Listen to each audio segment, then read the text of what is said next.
Happy afternoon, students. Welcome to RGR Academy. This is biology session. I hope you're all safe and sound at home. So, before begin with this today's chapter, today we're going to start with a new chapter that is morphology of flowering plants. We need just go a quick recap of what are things that we discussed in the previous classes, where we discussed about the animal kingdom. In animal kingdom, we discussed about around 11 phylums, different phylums that we discussed in detail about all the 11 phylums. Where we came to an end of that particular chapter, that is animal kingdom. On the whole, the complete chapter, that is the diversity of living organisms, which comprises of 4 chapter, has been completed, and also given the important points that you need to recollect where especially the living world is concerned, the systematics, taxonomy, the classes of like the divisions of ICB and ICZ and herbarium, like botanical gardens, zoological parks, binomial nomenclature. These are the areas, right? So that you should be extra cautious because you can expect questions from this area. Since we didn't go deep with that particular chapter, that is the living world, but still, you must be in position to at least to have a recap on that particular chapter, even though the chapter is very small. But you can expect questions from the above said areas that you can get a question. So we're not going to discuss in detail about the living world. We're directly going to the next unit. In that unit, the first chapter we're going to discuss, that we're going to start by today, is the morphology of flowering plants. As far as this particular unit is concerned, we'll be discussing the morphology of flowering plants, structural organization, and also the anatomy of the internal parts of the plant structures, the tissues, and everything that we're going to discuss. So today, possibly we'll try to complete this chapter. If not, we'll try to complete only till the flower, because we're dealing about the morphology of the flowering plants, and this is the reason why we didn't complete completely the angiosperms. We completed, as far plant kingdom is concerned, we discussed only about Talophyta, Bryophytes, Stereophytes, and Gymnosperms. There I stopped at the Gymnosperm itself because we didn't discuss about angiosperms. Today, from this session onwards, we're going to discuss much about the flowering plants, that is angiosperms. So let us begin with the flowering plants. First, we start with the morphology of the flowering plants. Especially in this particular chapter, the morphology of flowering plant is concerned, you can expect maximum of 4 questions that you can get from this question. I mean, this particular chapter, that is minimum of 3 and maximum of 4 questions that you can get from this part. So what are the things that we're going to discuss in this part? This session that we're going to discuss is about we discuss the parts of the plants where we discuss about roots, stems, leaves, and flowers and seeds, and the modification of root, modification of stem, modification of leaves. So all these parts, these things that we think that you need to focus with the classification and examples. This is the part where it is very crucial for you, right? Because we're going to discuss many of the classifications, like we come for stem classification, root classification, lot of classifications, lot of examples, right? Even inflorescence we go, like racemose inflorescence, chymose inflorescence, simple, compound. Again, leaves we come pinnate, palmate, compound, simple leaf, compound leaf. So if you go for many different types of classifications, even under each and every classification, you be in position to know more of examples. That area like a little bit confusing for you. So that is only the crucial part in this particular chapter. But this chapter is very easy. But examples, every pair, like dioecious, monoecious, or right, symmetry, any part that any classification that it comes, like you need to recollect the correct examples, because mostly in the classification area the examples only get up questions. So you're going to discuss in this particular chapter. So this chapter and tomorrow we'll be discussing about the tissues and the families, especially Fabaceae, Asteraceae, Musaceae, Euphorbiaceae, important families, like 4 or 5 families we're going to discuss, along with the fruits and seed. And by that, tomorrow we'll be completing this 11th standard grade, the 11th grade portions, and then after that we'll start with the 12th standard portion. So maybe like another couple of classes, 1 or 2 classes, we'll be winding up because we're completing all the 11th standard portions. So eventually we'll be going to the 12th standard portions. By next 2 classes after that, we'll be starting with the 12th standard portion. Okay. So major questions, like we'll be discussing, like major questions, maybe the modification of root, modification of stem, or modification of leaf. These areas you can get a question. Inflorescence you can get a question. Maybe like chymose inflorescence or racemose inflorescence or capitulum or hypanthodium, this type of the inflorescence.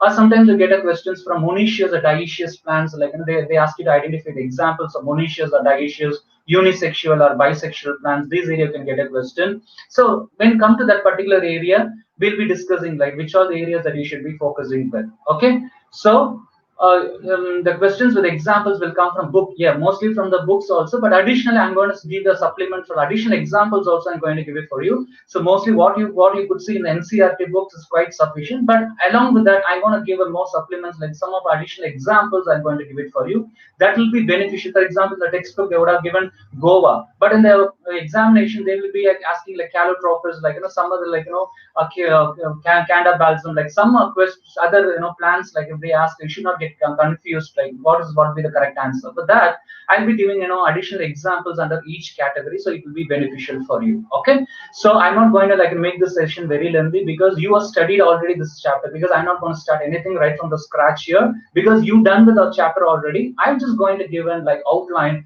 and what are the examples under each category alone that we're going to discuss. This is going to be the brush up session only for you, so that we can have like we can recollect all the important points which is necessary for the NEET preparations. Thank you so much. And now we'll start with the session. We'll start with the morphology of flowering plants. As far as the morphology of flowering plant is concerned, so we'll start with the first part, the morphology of flowering plants. So as you know, like the structure of the plant, how it look like. The structure of plant. One second. Okay. So we start with the morphology of flowering plants. The chapter morphology of flowering plants. So we're going to discuss about angiosperms here. So we're going to discuss about angiosperms. Okay. So we'll start with this chapter, morphology of flowering plants. As you know, the plants which consist of two important systems. What are the two important systems that you could see? The shoot system and the root system. And then come to the root system. We have the primary root and the secondary root. Again, these roots can be classified into tap roots and adventitious roots that we're going to discuss very shortly now. And the shoot system it consists of bud, your node, internode, your stem, leaf, fruits, and flower. This comprises together, we call it a shoot system, and we have a root system. Now, I just going to tell you like the types of the plants, like based on three categories, the plants can be categorized. The plants can be categorized based on the three parts, that is shape and size, based on the shape and size, and based on the lifespan. So now we're going to give an example for this. So based on a lifespan, based on the shape and size, and based on the mode of nutrition, the plants can be classified. So based on mode of nutrition. So when you come to the first part, that is the shape and size. As for the shape and size, you know pretty well herbs, right? So I don't think you need an explanation for what is herbs and shrubs, shrubs, and we have a trees. So based on the size and the shape of the plant, this can be classified. That is herbs, shrubs, and trees. So usually the herbs is usually non-woody plants, non-woody plants or herbs, but shrubs are woody. Shrubs are woody, as well as trees also woody in nature. So trees also woody in nature. Usually the herbs you take, this is a non-woody examples.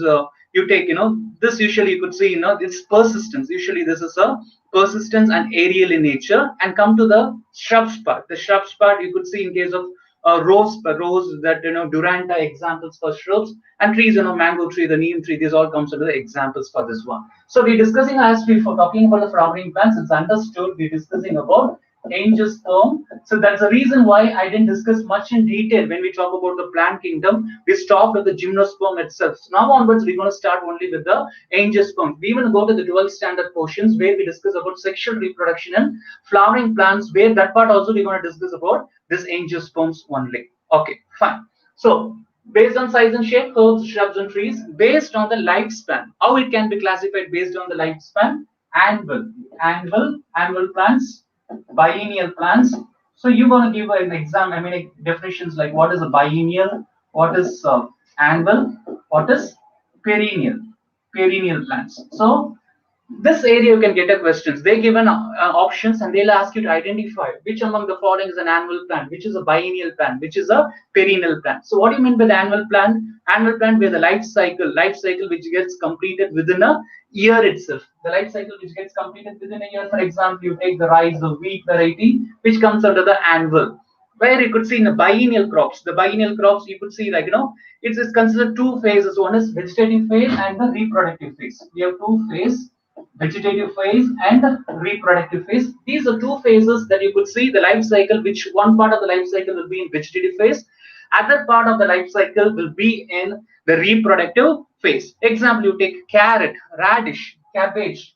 Okay, so example, you take carrot, radish, radish, cabbage. Okay, these are the examples. So this area you can get a question. They give an example. They'll ask you to identify whether it's an annual crop or biennial or perennial. So this area you can get a questions. So guys, you pay attention to this particular area. Often you get questions from this area. Then you take perennial crops. You take perennial crops. It takes many years, like even like continue life cycle, which continues for many years and produce flowers and fruits every year. Every year. Okay. For example, you take papaya. Example, you take papaya, you take mango.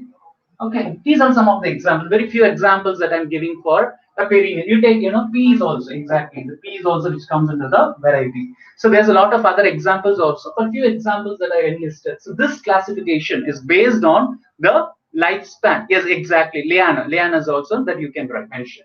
So annual crop, biennial. Guys, from this area, you can get one type of question. They'll ask you to find whether the plant is annual or biennial or perennial. So for that one, I'm just giving importance for this classification. That is the lifespan classification.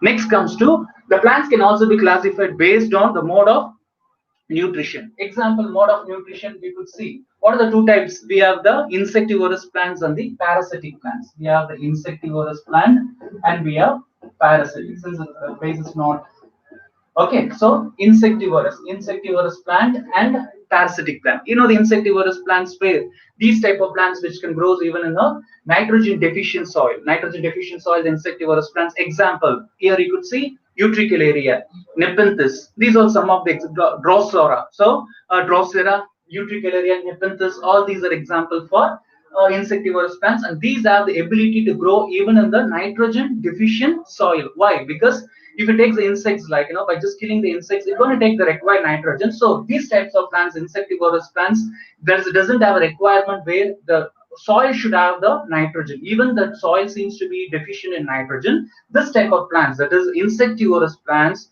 can able to grow. Okay, so this is an example. So this is one type of nutrition. Parasitic plants you could see, like in a cascata plant. One of the parasitic plant you could see cascata and santalum, cascata. These are some of the examples. So cascata.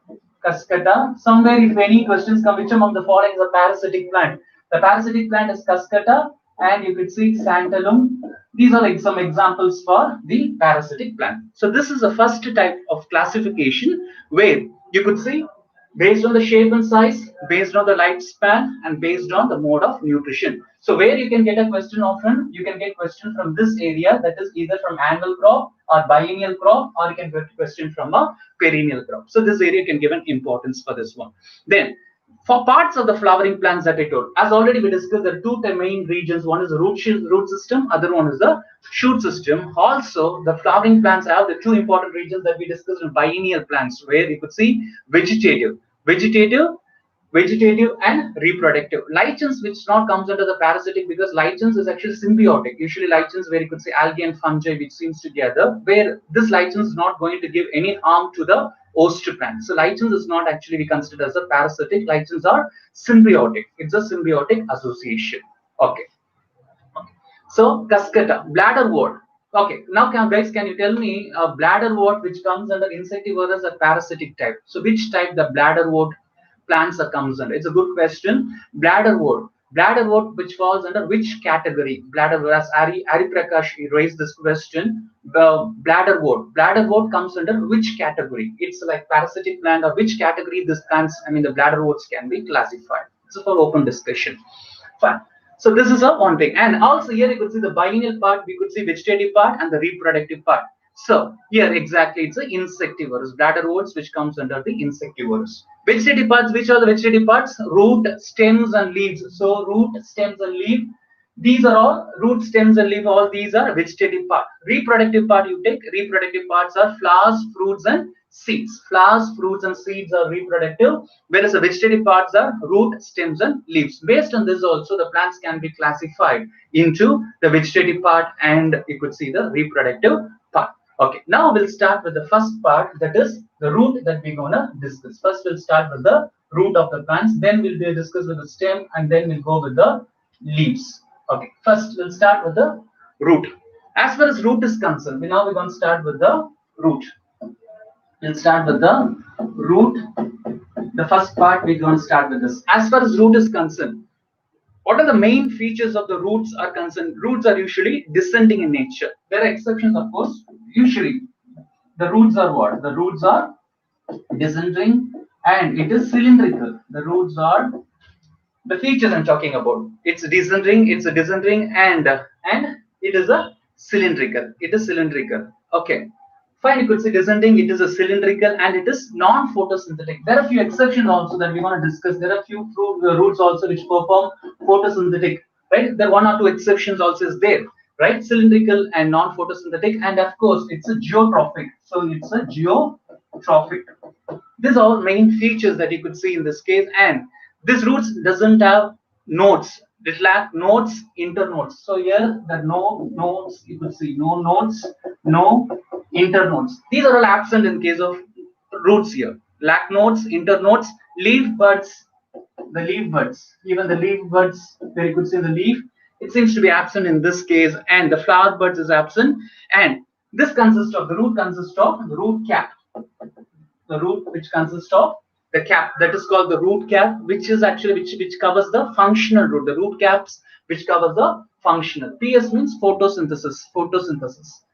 So which covers the functional part of the root, that is the root cap. And also like branching endogenously. Also the feature that you could see the root, it branch endogenously and it is positively geotrophic. It is positively geotrophic. It is positively geotrophic. Then you could see it means like if you have the negative phototrophic. Negative phototrophic means what? Which grows towards the soil. Which negative geotrophic means what? Which goes towards the soil. And positive hydrotrophic means what? Which grows towards the water and away from the light actually. So we call it as negative phototrophic and as well as positive hydrotrophic. Positive hydrotrophic means what? Which goes away from the light but towards the water. By this ways also, these roots can be classified as a negative phototrophic and positively hydrotrophic. What is positively hydrotrophic?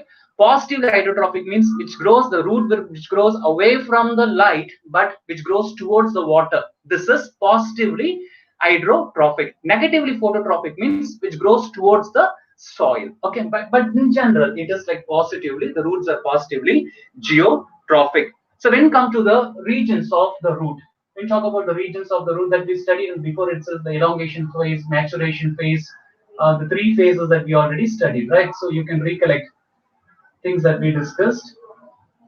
So I show that the meristematic region, elongation region, maturation region. So these are the three important phases. So I'm just searching for the slide. It's blurred, but anyways, the three regions. This is not a new pick for you. So it's a region of maturation, region of elongation, region of meristematic activity as far as the root is concerned. Okay. Okay, so region of maturation, region of elongation, and the region of meristematic activity. And this is the place where you could see the root cap, and this is the root hair that you could see which is emerging. So now I'll just give one functions on each category. This area you can get a question. You can get a question for any of this, the region of maturation or region of elongation or region of meristematic activity. From any of this area, you can get a question. So what is the main function of the root cap? This root cap secrete nucleate substance. It secrete, the root cap will secrete mucilage. If any options which comes secrete mucilage means then this must be the function of the root cap. I'm just giving one functions only. The root cap with main functions. Root cap which secretes mucilage. Then when come to the meristematic elongation, you could see the meristematic part. The meristematic part, what is the main function of meristematic region? This is for cell division. This region is for cell division. The meristematic region, this region is for the cell division. So mucilage is something, it's like, the sticky, a kind of slimy substance or secretions which will be, slimy secretions which will be secreted. Even this is the place where you studied how, leguminous plants, the root nodal formation also you would have studied. The sugar secretions, the mucilage secretions will get secreted, right? So this kind of slimy secretions or sticky secretions which secrete by this secretion is called as mucilage.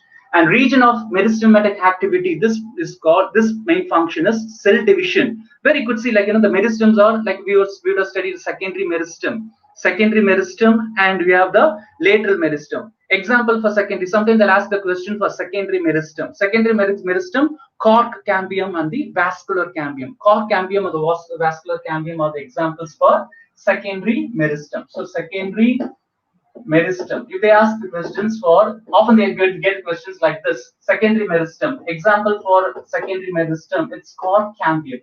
Anyway, we're going to discuss the next part about this. What is the cork cambium? And also the vascular cambium. Cork cambium, vascular cambium. These two all comes under the secondary meristem. Then we have other type of meristem also that we call it as lateral meristem. We have a lateral meristem. When come to the lateral meristem, examples we could see lateral meristem, fascicular cambium, and we call the cork cambium. Fascicular cambium and the cork cambium. This comes under this type. Okay, so this area can get a question. So for that only I'm just mentioning it now. Sometimes they'll ask you questions about the secondary meristem. Example, which among the following is the secondary meristem? Which among the following is the lateral meristem? If any such questions comes, this part will be beneficial for you. So secondary meristem's example, cork cambium and the vascular cambium. Lateral meristem example, fascicular cambium, and we could see the cork cambium. So this is about the meristem. What is the main function of the meristem? It's for the cell division. Next, we have the region of elongation. What is the main function of region of elongation? Absorption of water and minerals. Absorption of this region. This is responsible for absorption. Absorption of what? Water and minerals. These are the prime functions for the region of elongation. So if they ask questions, a function of region of elongation, absorption of water and minerals. Then the region of maturation. What is the main function? This increase the surface area. This increase the surface area of the roots.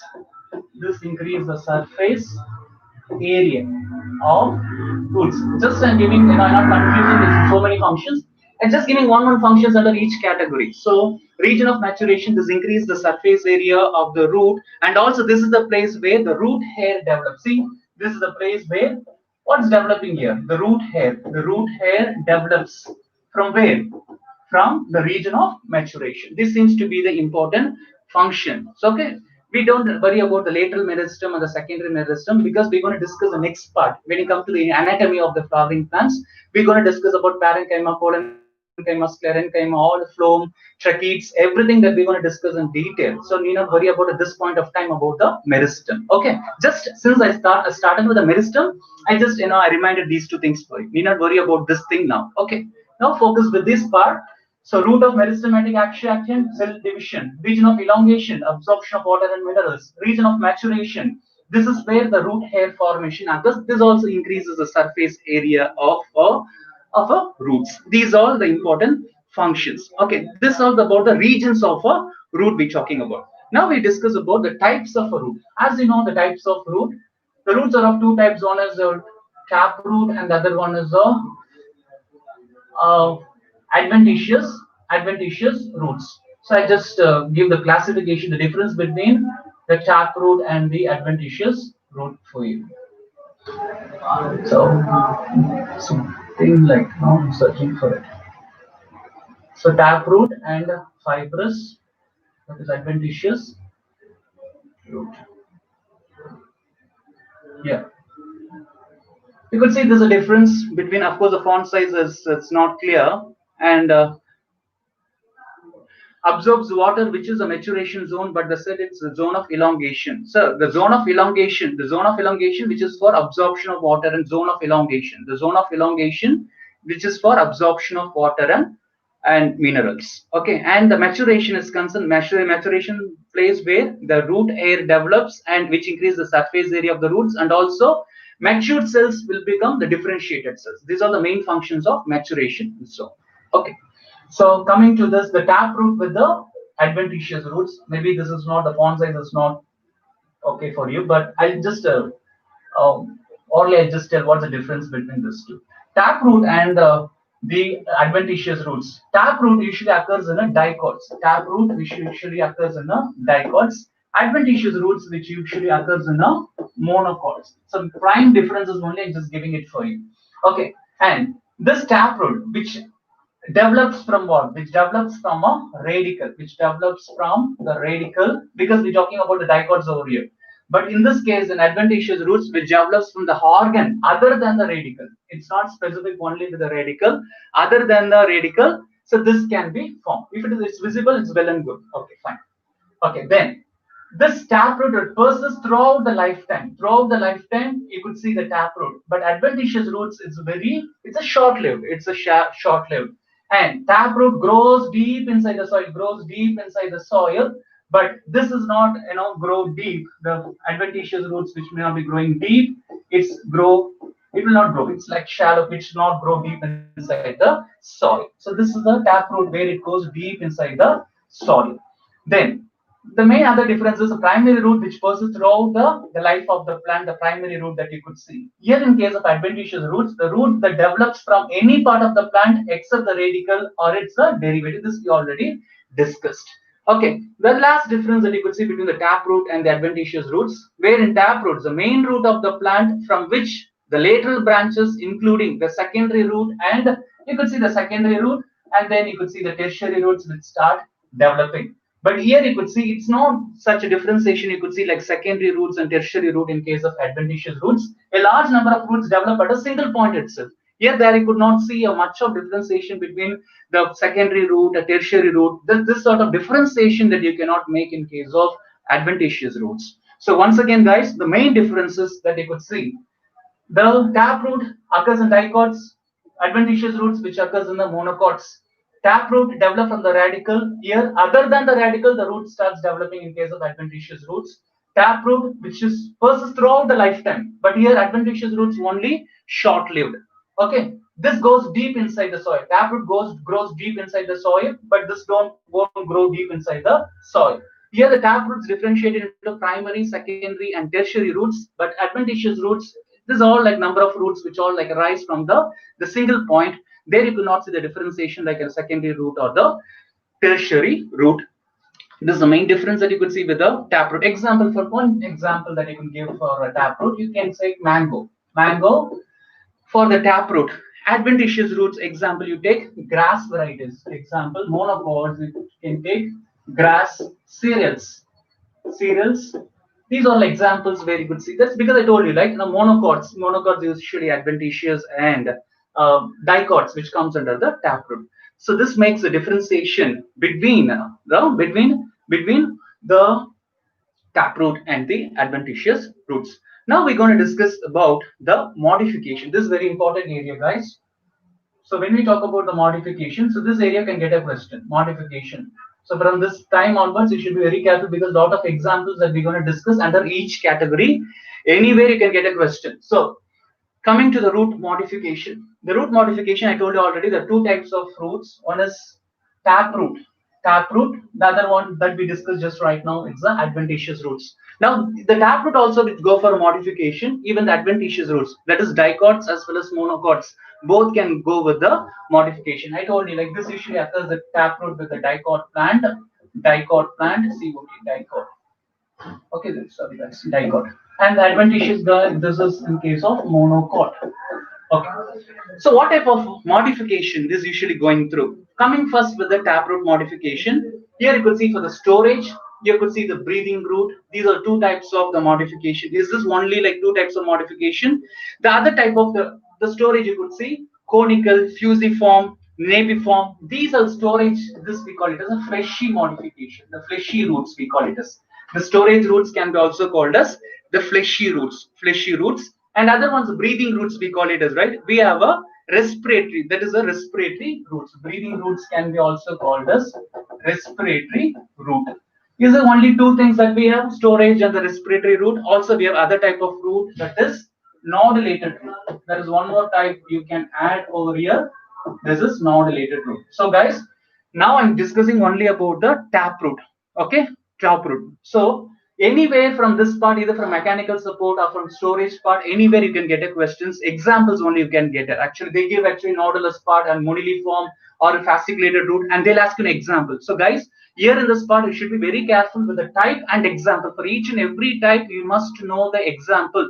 Usually get a questions from this chapter is often with the examples only. Under each category, each classification, you should be very careful with the how is it called, the examples. So come to the taproot modification. We have three types: fleshy roots and nodulated root, and the respiratory root. Coming to the fleshy roots, fleshy or storage part, we have the conical, we have fusiform, we have napiform, and then we have one more form that we call it as a tuberous.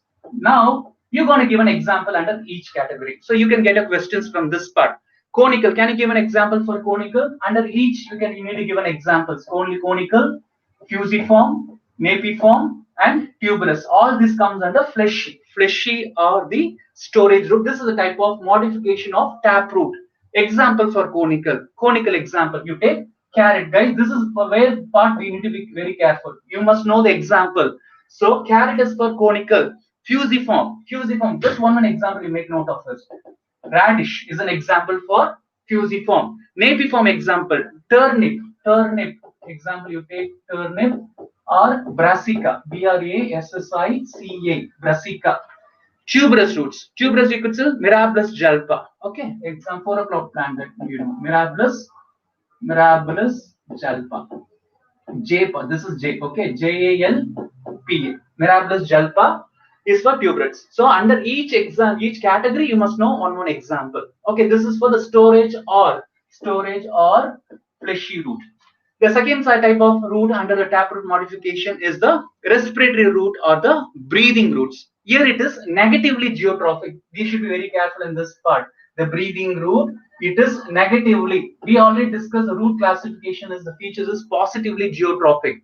Positively, but here the breathing roots, the respiratory roots are negatively geotrophic. This is one exception you could see because roots are positively geotrophic, but here I'm telling it's a negatively geotrophic, where this type of roots you could see in a swampy, right? Swampy or marshy areas, and the roots will become aerial. The roots will become, it means it will not be buried inside the soil. Instead of that, what will happen? It will be aerial, it will be coming above the soil.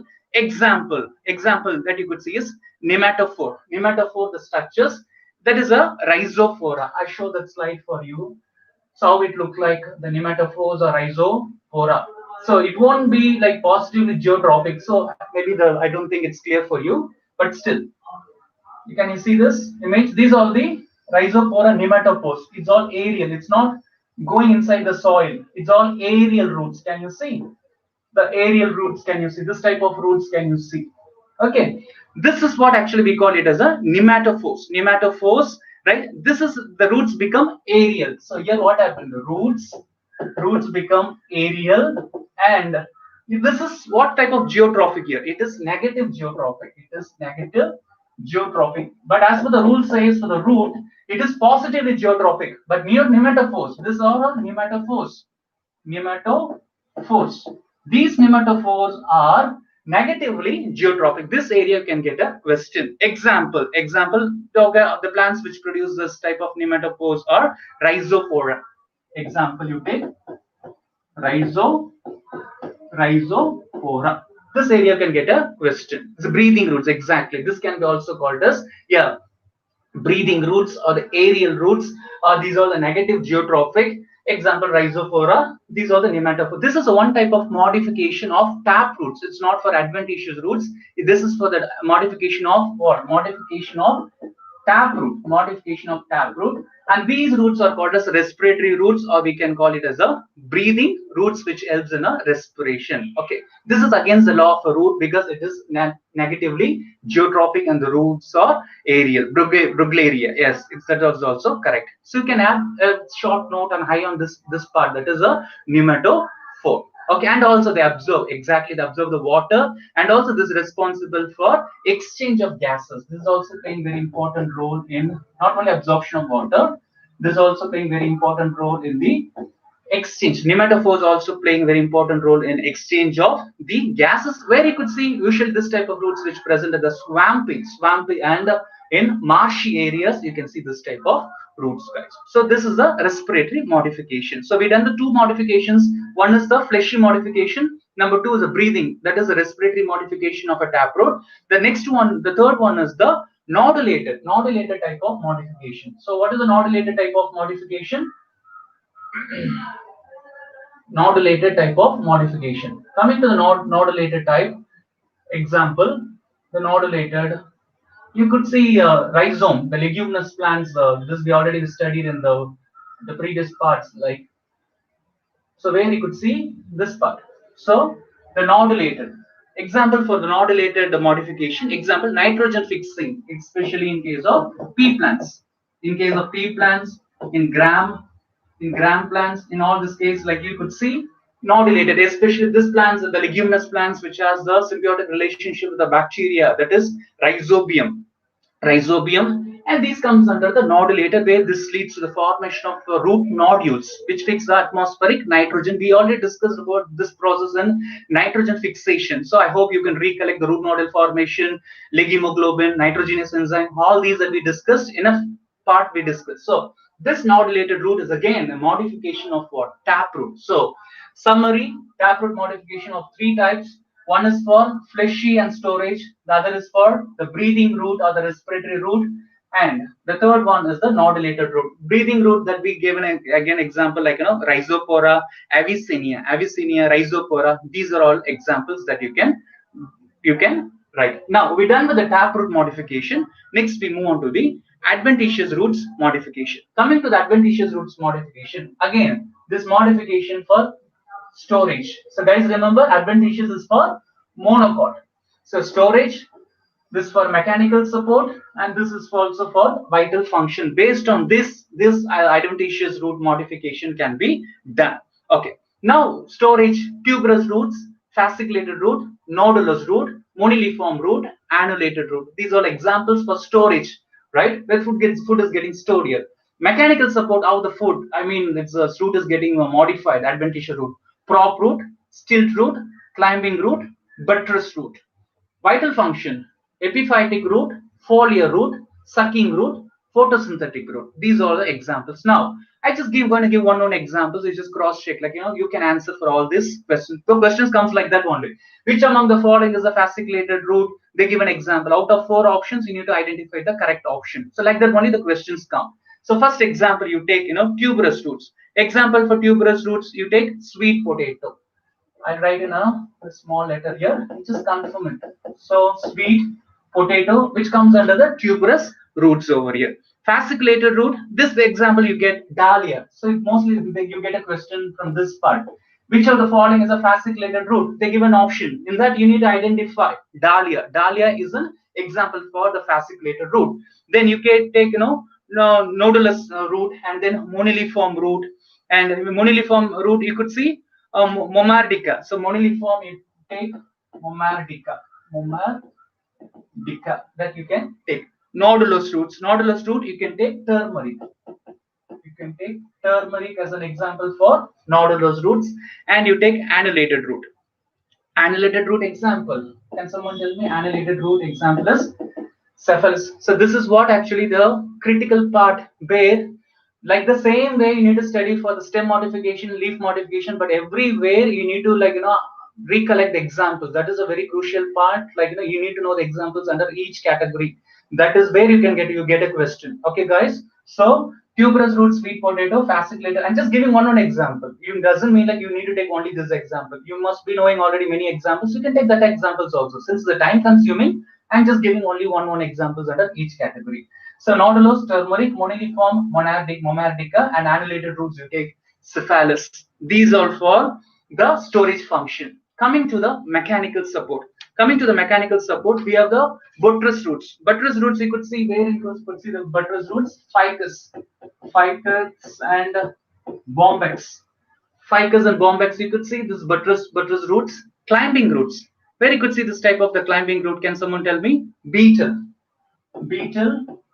you could see This type of climbing root. Stilt roots. Often you get the questions from the stilt roots. Sugarcane, maize, banyan. Guys, often you get a question from this part only. Stilt roots. Very important, guys.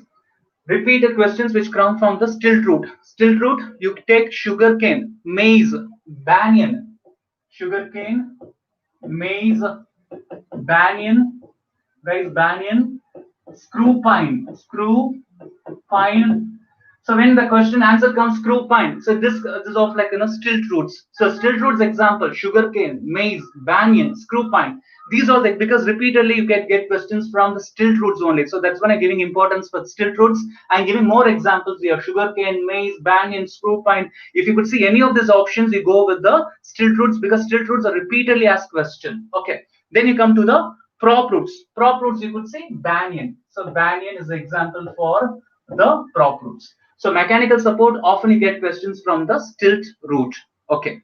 Okay. So stilt root, sugarcane, maize, banyan, screw pine. Screw pine. Screw pine is the name. Okay. The prop root is for the banyan. Coming to the next part, the vital functions, we have epiphytic root. So when you talk about the epiphytic roots, example you take vanda. Epiphytic roots, let me use other color. Epiphytic root, vanda. So vanda is the plant, which grows on the other plant, like mango tree. On a mango tree, you could see the vanda, the plant grows. This is the epiphytic plant, where example you can take vanda. Then you could see like foliar root, sucking root, photosynthetic root. These are the other type of the roots that you could see. Assimilatory photosynthetic roots that you could see. Trapa. Example you take TRAPA.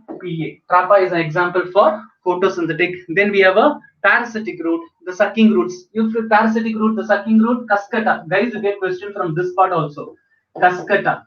Cascata is the parasitic, the sucking roots where you could take cascata, right? So these areas you should be very careful. So you get often questions with the cascata here. You get question from the cascata or stilt root. So that's what I told you, like begonia. Yeah, begonia is for the foliar. Exactly. So begonia is for the foliar. So again, I'm telling you guys, so you need to know the examples under each category. If you're not thorough with the examples, you may get confused or you may not give a correct answer. So for that one, I'm telling you, this area, it's not about the classification. Under each category, either foliars, nodulars, moniliform, any stilt root or prop roots, anything that you take, where you could see you must be in a position to give at least one example under this category, because they give an example, they'll ask you to find out the example. So this is a challenging factor for you as far as this particular chapter is concerned. You need to remember like a lot of names and examples under each category so that you can answer or crack any questions which comes from this particular chapter. Okay, so we're done with this part, that is the root. And somewhere we done the first part is the root, and we go with the few diagrammatic representation of the root, so that I like to show you. So this is for the adventitious roots modification for vital function. Last it told this is a vanda. Just now I told you like vanda which grows on a mango tree. So this is the mango tree. You could see this is a mango tree where this is the vanda species. The vanda which seems to be a epiphytic root. This is an example. And this one is a bryophyllum. Even you could see take it as bryophyllum. This is for vital functions. Bryophyllum. You can get a questions. Now adventitious roots. You have studied in 12th standard also.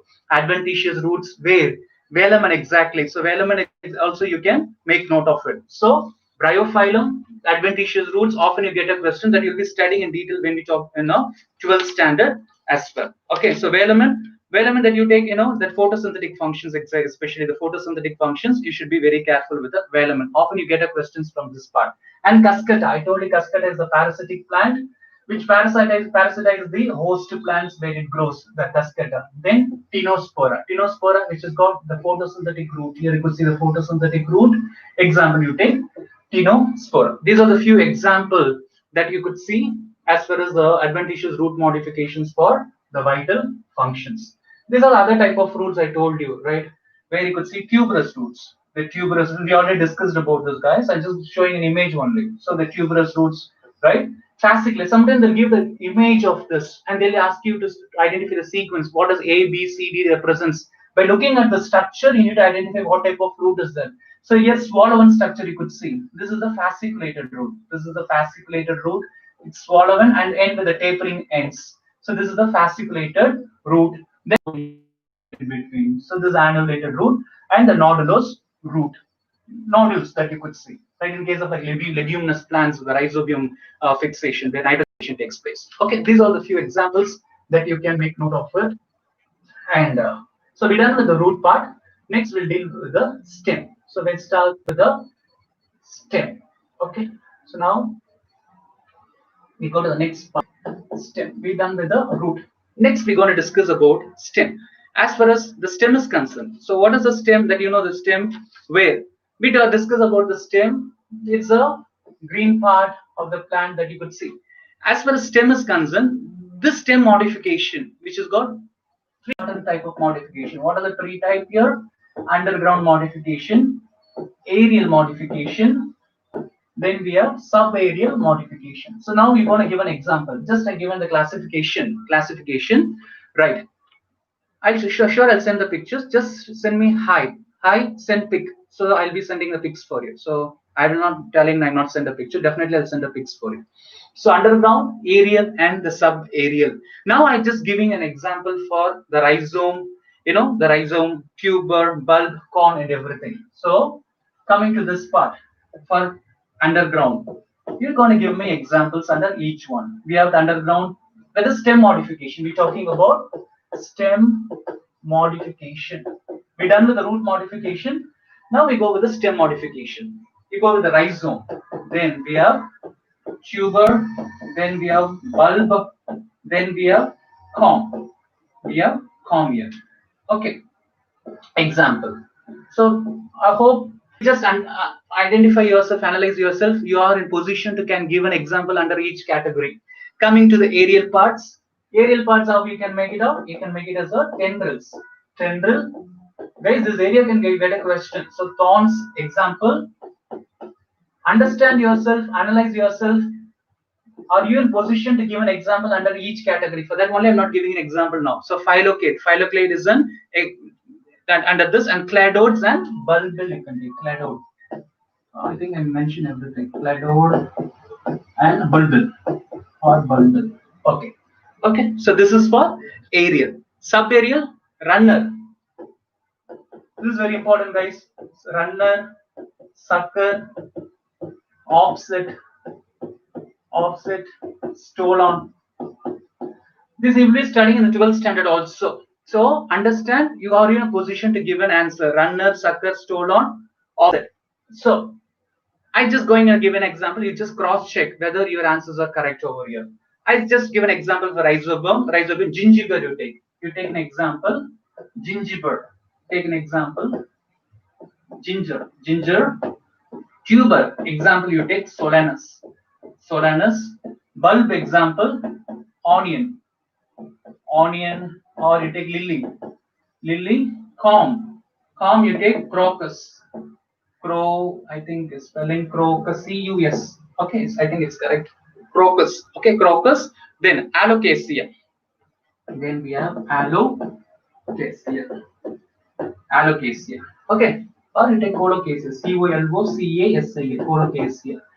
So these are the examples. You should recollect the example. Canna, exactly. Canna, Ishwari. Yes, because we get questions sometimes examples that you come from Canna also. Many times you get the options like Canna. So Canna is also like important, or Ishwari. Good. So now tendrils you take. Tendrils like in passiflora. So you take the passiflora, cucumber. Example you take cucumber, passiflora. Example. Thorns. Example. Guys, this area you can get a question. Bougainvillea. Where you can this area thorns you get a questions. Bougainvillea, or you take citrus. Guys, citrus. This is very important. Thorns very important. Here, okay. This area repeatedly get a questions. So thorns and phylloclade. These two areas you get a repeated question. Example for phylloclades, you take opentia. Succulent plant, that is opentia. These area thorns, phylloclade. These two areas repeatedly get a question. Okay, where the phylloclades you could see this is like photosynthetic, which has got the green stem. The green stem which performs photosynthesis. Structure is phylloclade. Example you take opentia. Cladodes you take cladodes aspergus. Aspergillus. Aspergillus example. Then you take bulbil, the Dioscorea. So Dioscorea bulbifera. Dioscora. Can you check the spelling? I think it's. I'm not sure about the spelling of a bulbil. It's Dioscorea. I think it's Dioscorea. I'm not sure, guys, but check. Bulbifera. It's. I guess it's bulbifera. You just confirm it. Okay. Bulbil example. Dioscorea bulbifera. Agave. Yeah, exactly. Agave you can take. Okay. Very good. So Dioscorea, since I can recollect, no, I'm not sure of the spelling for this one. Lot of names, right? So Dioscorea bulbifera. So these area can get the questions. Where you get a questions? You get a questions often from phylloclades. You get a questions from the thorns. So bougainvillea, open share, the citrus. This parts that you should remember. Tendrils, cucumber. Okay, that you can take it. Okay. So can you tell me which where the canna, the plant which falls under which category the canna which comes under? Then comes to the runner. Runner example. This you study in 12th standard also, but here just an overview.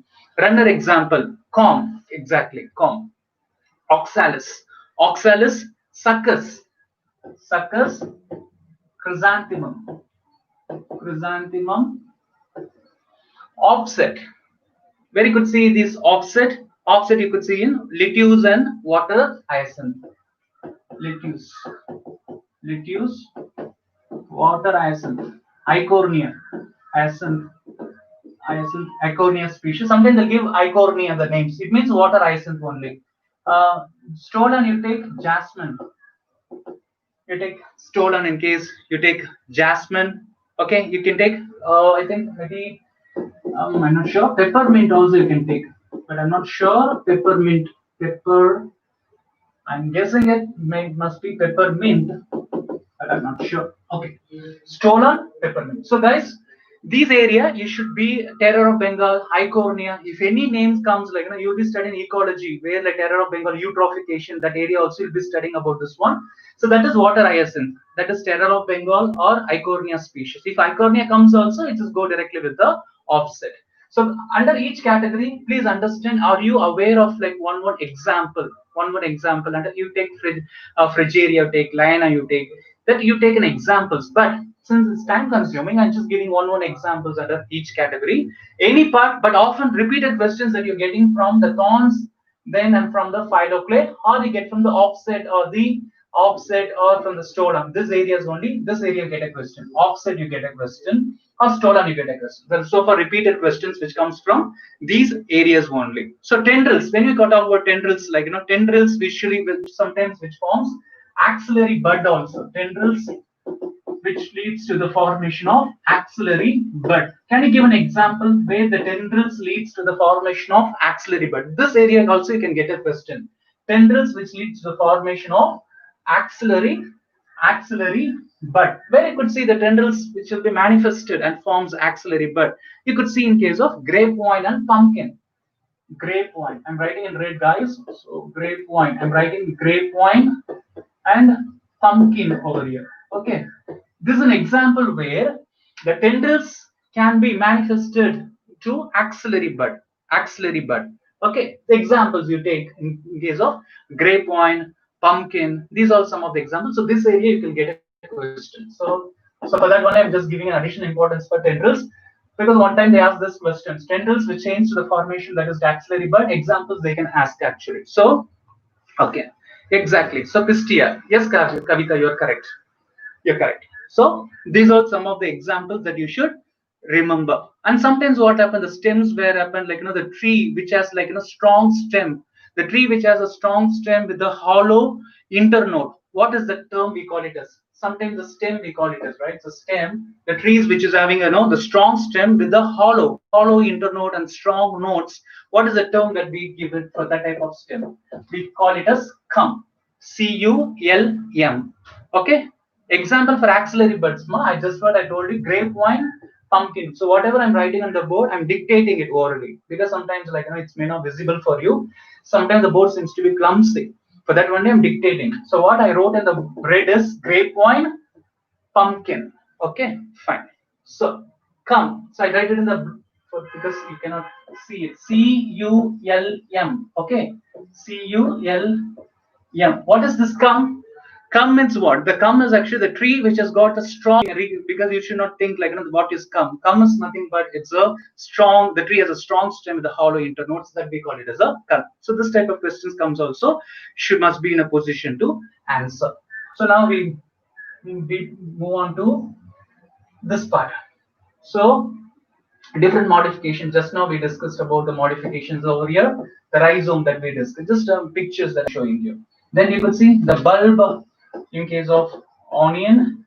Then the tuber you could see in case of potato, and you could see the corm over here. The corm carrying the variety. So corm. Then you could see the rhizome, the ginger, the horizontal, that you could see the nodes and the shoots. These are some of the underground stem modification. Okay, so cum means it's a tree, the tree which has got the strong stem with hollow internodes. Abirna, that we call it as the strong internodes, where the tree has a strong stem with strong internodes. This is called as cum. Okay, so we're done with this modification part. And render offset, I just like to show you, because with that, I go to the next part, the leaf. Um, okay, here you could see random. I already discussed the examples we discussed already, right?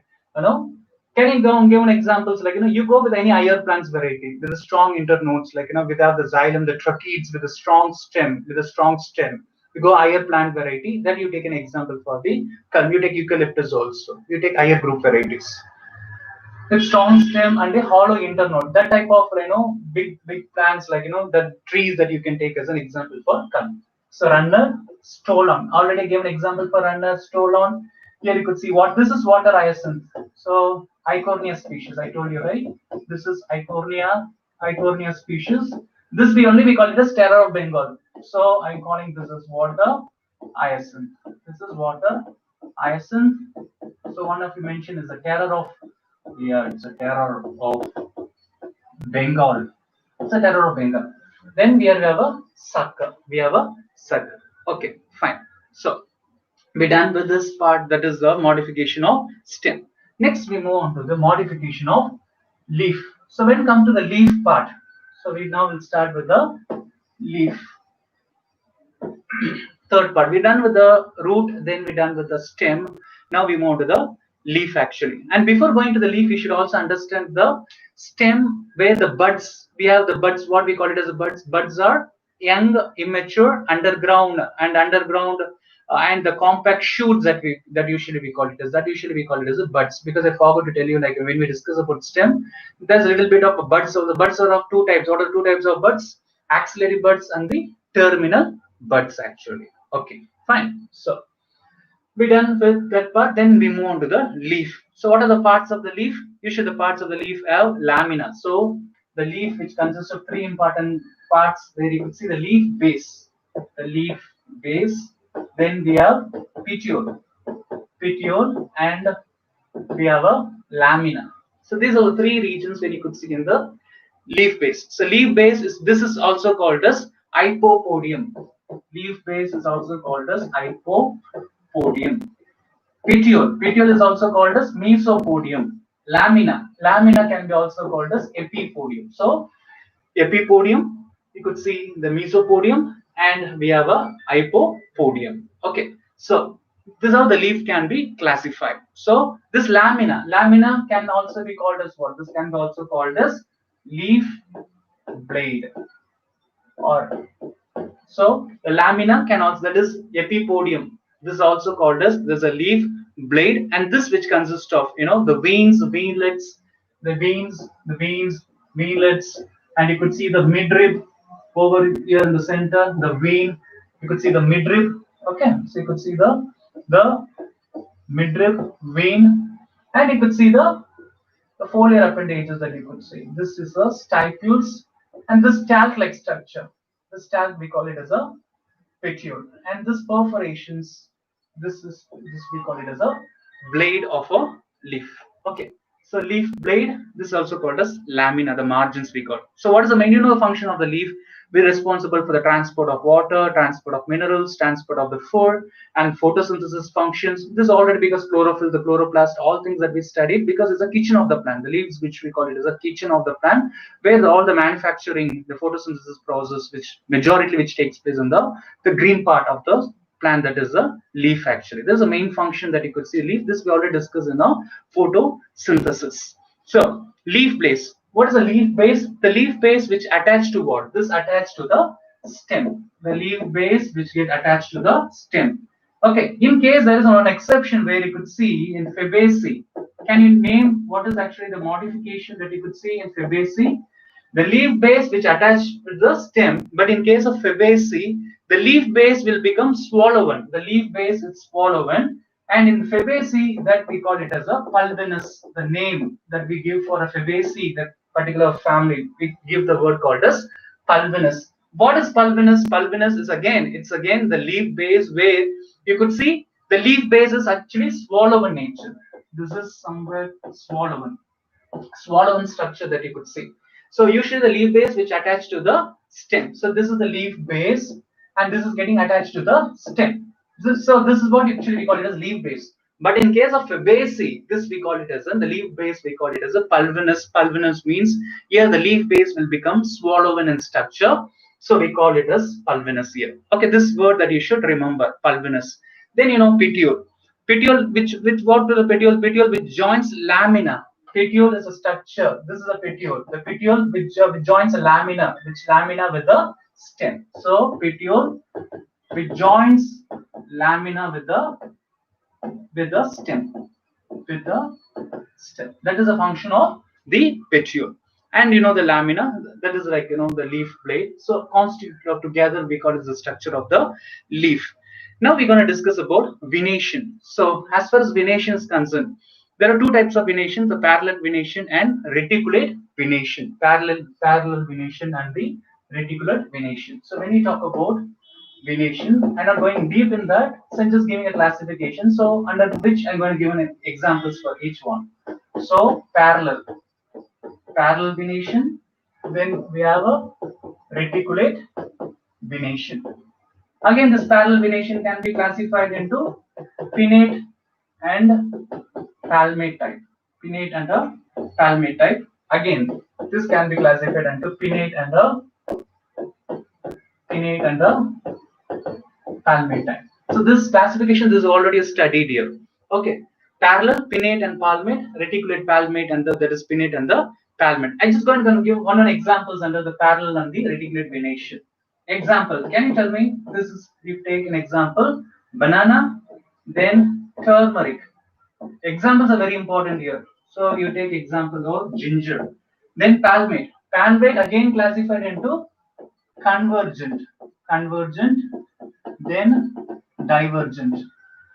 This is already studied in the textbooks. Example for convergent, you take example. Can someone tell me? Bamboo,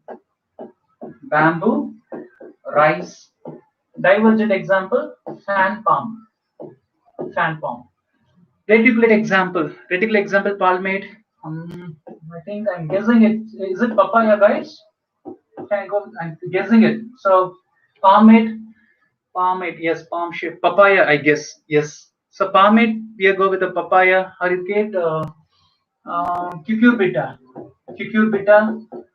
You take cucurbita, castor. These are the examples for palmate.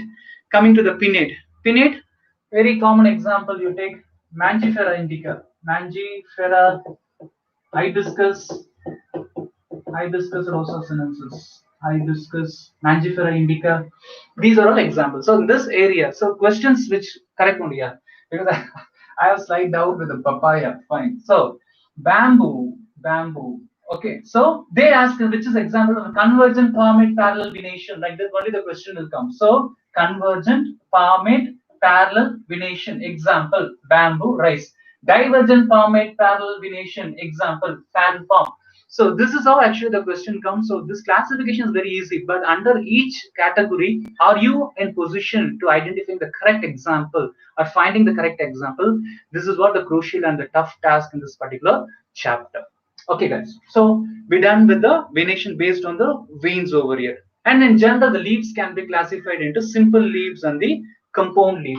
In general, this you know already. The leaves generally classified into the simple leaf and compound.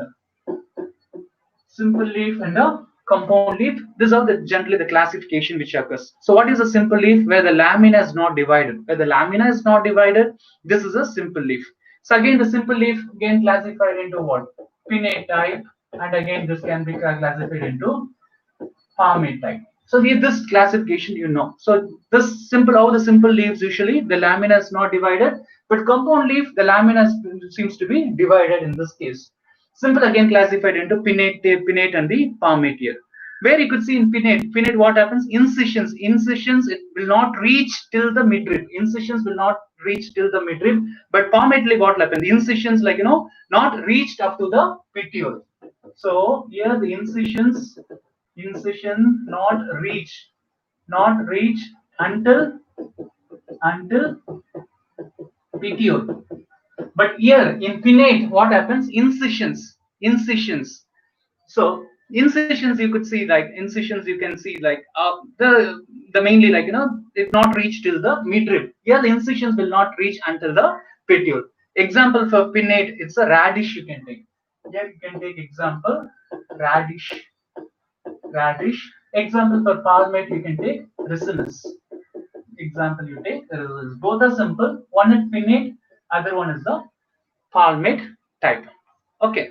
The incisions are nothing but the groove-like structure, the groove or perforations, the groove kind of thing, the incisions, right? The groove kind of thing that you could see. ಇದು மாதிரி வரும் சேர்ற so incisions மாதிரி இருக்கும். So that is based on that incisions here in this case like pinnate, this will not reach till the midrib, but where in case of palmate leaf where you could see like the incisions not reach till the under the petioles. So leaves of sometimes you can take onion, leaves of take garlic, even this has the ability to store the food actually. So store the food. Okay.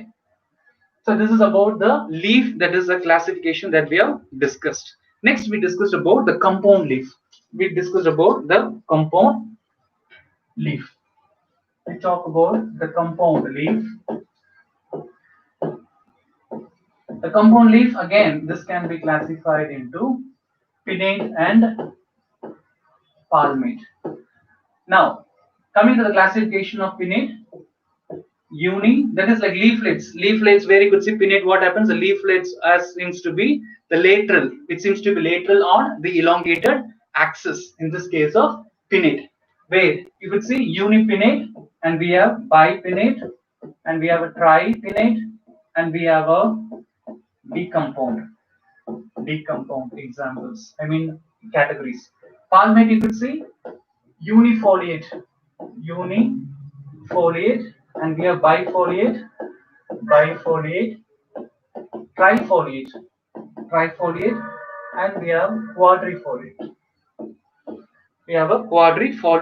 And I think we have one more thing. Maybe you take multifoliate also. So I'm going to just give examples for each category. Where pinnate, example like uni. You take example unipinnate, rose. Rose is an example. Bipinnate example, touch me not. Example. Try. I'm not sure. Moringa. I can take moringa. Spelling is correct. Moringa. Try. Decompound. Coriander. Coriandrum or coriander. You take carrot. Under this one. This is a decompound. DEC. Decompound. Okay. Palmately. Unifoliate. You take citrus. Example. You take citrus. Bifoliate. Okay. Bifoliate. Pinnate means like palmate means usually the leaves will be like palm kind of arrangement. Palmate. Pinnate means usually the leaves will be going like this. Pinnate the pinnate leaves will be like this. Palm it means will be like a palm, like your palm. It will be like pinnate leaves. It will be like straights like structures that you could see in the mango. Pinnate. Palm it like palm like structure that you can see. So bifoliate. Example, balanites. I'm not sure about the spelling. Balanites. Then Trifoliate, oxalis will take. Oxalis, quadrifoliate, Parios,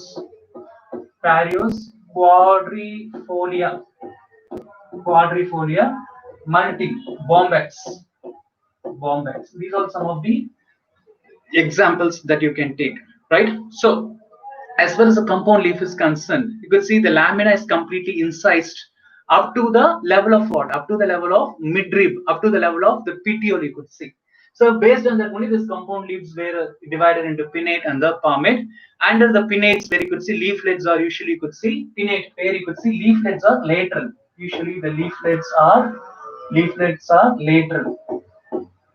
Leaflets are on lateral sides, on embryonal axis. These are the examples like that you can take. Even touch me not, which comes under the pinnate type, moringa, coriander, carrot, which comes under the pinnate type. Palmate, citrus, balanites, oxalis, bombax, all these which comes under the palmate types over here. So now we move on to the phyllotaxy. So what is phyllotaxy? Phyllotaxy.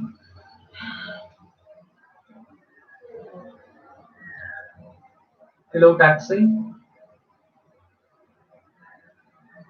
Okay. So now I show the images of this, then we go to the next part. So this is a simple leaf. And we told you now, just now we discussed, right? Simple leaf. This is an example, image of how the simple leaf will look like. Okay. Then pinnate leaf. We ask how the pinnate leaves will look like. Again, with the classifications, we have pinnate that we already discussed with the pinnate and the palmate. Just now we discussed with the pinnate and the palmate, both in simple as well as a compound. This is the palmately compound. Just I gave an example, right? So it will be like a palm-like arrangement. So you could see the palm-like, the palm kind of arrangement that you could see in case of. Here you could see this the pinnate leaves that you could see this type of arrangement. Just now before the slide, one I just shown an example of the pinnate compound and the palmate compound, where we have just shown the examples also. Now, phyllotaxy. Coming to the phyllotaxy, it's arrangement of the leaves. Arrangement of the leaves, we call it as phyllotaxy or phyllotaxy. Okay, this may be alternate or this may be spiral. So there are differences. There are three types of phyllotaxy that you could see. What are the three things that you could see? Mostly I can three, sometimes the four also you can make. Alternate, or we can opposite. This area you can get a question. So opposite and hold type. Hold type. So example for alternate. Or you take an alternate, or you can take this as a spiral also. Alternate, or you take as a spiral. Example, you take hibiscus. Hibiscus is an example. And you take opposite. Opposite is of two types here. It is a decussate and superimposed. I show the image also just now. Just wait few moments. Decussate. Opposite can be classified into decussate and the superimposed. Decussate example that you can take calotropis. Example, calotropis. Superimposed, jamun plants. Old example, guava, Miriam. Then you could take Alsonia. This shows reticulate venation. Alsonia, Miriam, and we take Gallium. These are the examples. So any of this area also you can. So mostly you get a question guava. Often they ask this question guava, which types of arrangement, which comes under the world type. So guava is very important over here. And decussate. Sometimes they'll ask, which is a decussate opposite phyllotaxy. Decussate example, calotropis. These two areas like guava and calotropis, the decussate, these areas like you get repeated questions in the Neet examination. So you just recollect it. Calotropis and guava under the phyllotaxy. Okay, guys. So now I'll just show a few images for you. This is how the arrangements of pinnately compound leaf. You take pinnately compound leaf. I just shown before that I just gave an example, right? Okay. But guava, when you see sometimes like in the middle sections you could see maybe in the opposite. But this you could see most of the places where the growing periods guava plants usually will be in the old arrangement only. It will be not in the opposite form. It will be like old arrangement. So unipinnate and peripinnate. And this is unipinnate, imperipinnate in this case, and bipinnate. You just discuss like a touch me not and all these examples that we gave. So bipinnate, here bipinnate, you could, this is a bipinnate, and this one is a tripinnate, and here this one is a decompound. I told you in examples like decompound also. So the decompound example, coriander, carrot. You could see in the examples like carrot or coriander. Am I correct? Yeah, coriander. Do you remember plasticity that we discussed, right? So even can you recollect that the plasticity, that area also we discussed, that coriander part, right? Yeah. So the decompound type of leaves that you could see in this case, the coriander. So this is about the pinnately compound leaves. When come to the palmately compound leaves, so all like palm kind of thing. Just now I told you like unifoliate. This is unifoliate, bifoliate, trifoliate, quadrifoliate. I just gave an example, right? This is multifoliate. Okay, this is all the palmately compound leaf. Where you could see the example just now, like can you recollect it? Unifoliate example. This you could see often in case of citrus. In case of citrus, here you could see balanites. You could see in case of balanites. Example for trifoliate, oxalis. Oxalis, I told you already. This is an oxalis. And quadrifoliate example, you take Paris quadrifolia, and multifoliate you take bombax, BOM, bombax. Okay, so these are both the pinnate compound leaves on the palmate. So sometimes they'll give the diagram. They give the diagram. Then sometimes they'll ask you which one is a hard man out. They would have given like all the palmately leaf, or they would have given one pinnately leaf inside. So sometimes the diagrammatic question they'll ask you identify which is actually like the pinnate leaf or the compound leaves, which among like the odd man node, which is not correctly matched. So this type of questions also usually you can get it. So for that only I'm showing the diagrammatic representation so that you can identify pinnately compound and the palmately compound leaf also. Okay. So we're done with this part. Next, modification of a leaf. We're done with the root modification. We're done with the stem modification. Next, we'll deal about the modification of a leaf here. As far as the leaf is concerned, we have thorns. So this is actually the before part. And then I think the stem modification itself. That time I forget to show you. Guys, this is stem modification. I told you, right? Phylloclades, thorns, stem tendrils, cladodes. There's all the previous part. At that time, I couldn't show you the slide, so just now I'm showing this for you. Okay. Now we move on to the leaf modification. Coming to the leaf modification. Searching. Okay. Leaf modification. Okay, fine. So this other type where you could say alternate type. You asked me, right? Alternate, opposite, phyllotaxy. We discussed, right? So phyllotaxy. So phyllotaxy types. Alternate type, Polalthia. Polalthia is example for alternate. Opposite is superimposed. Opposite. Sometimes, as you said, like the guava which comes under white cannot be like opposite. Okay, so guava which comes under opposite, and also the guava which comes under the world type. Right, in the anterior part, when you see the guava which comes under the world type, but the lower part they could see the guava which comes under the opposite type. Okay, this is a dilemma questions where you could see guava which comes under opposite superimposed and guava which comes under the world. And opposite the decusate type, calotropis, ternate type, it's a medium. Whole type you take even guava, and you take alamanda. That also you can take it. Okay, so these are examples where the phyllotaxy that you can take. So modifications of a leaf. Coming to the modification of a leaf. So as you see the modification of leaf, the whole leaf modification. So the whole whole leaf modification. Then we have a leaf oops. Then we have scaly leaf. SCALY, scaly leaf. Then we have scaly storage leaf. Scaly storage leaf. And then the last one more variety we call is the trap leaf. So these are some of the leaf modification.